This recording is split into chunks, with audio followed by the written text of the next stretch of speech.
Kamusta mga kaibigan at welcome sa ating channel. Ngayon pag-uusapan natin ang buhay ng isa sa mga kilalang aktor noong dekada 70s at 80s. Walang iba kundi si Ray Sagum. Samahan niyo ako balikan ang kanyang karera mula sa simula, ang kanyang mga pag-angat sa industriya ng pelikula at ang kanyang pagpanaw. Tara, simulan na natin.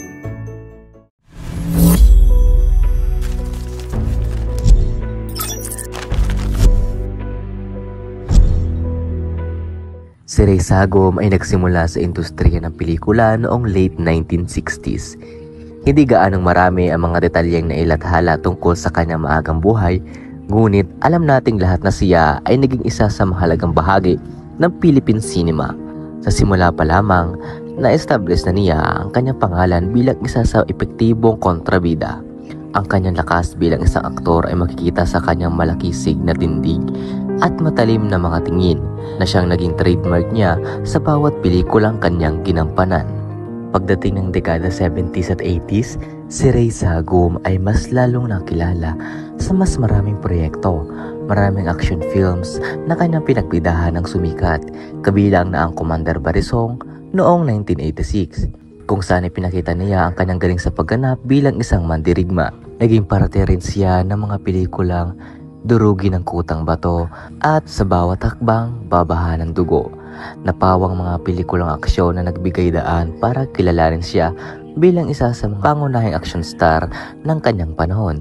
Hindi rin siya nagpaiwan sa mga pelikulang may halong komedya gaya ng Dr. Doctor, We Are Sick noong 1985.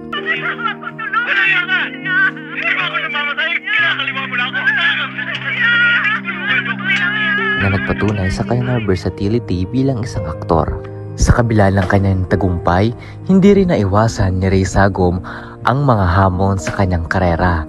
Kasama rito ang patuloy na kompetisyon sa loob ng industriya, lalo na't pabago-bago ang trend sa Philippine cinema. Bagaman hindi masyadong naging tampok ang kanyang personal na buhay sa publiko, tiyak na hinarap niya ang iba't ibang pagsubok sa kanyang landas bilang artista.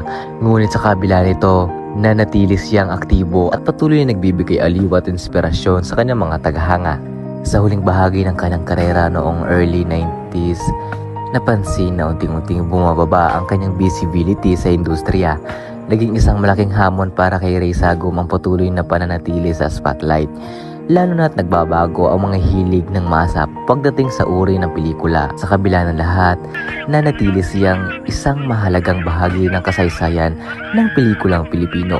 Si Ray Sagum ay pumanaw noong 1993, ngunit ang kanyang alaala bilang isang mahusay na kontrabida at action star ay nanatiling buhay sa puso ng kanyang mga tagahanga. At dyan nagtatapos ang ating kwento tungkol kay Ray Sagum. Isa siyang patunay na ang tunay na talento ay mananatili kahit na ang panahon ay nagbabago. Salamat sa inyong panonood, at kung nagustuhan nyo ang video na ito, huwag kalimutang mag-like, mag-subscribe at hit ang notification bell para lagi kang updated sa mga bagong nating uploads. Hanggang sa muli mga kaibigan.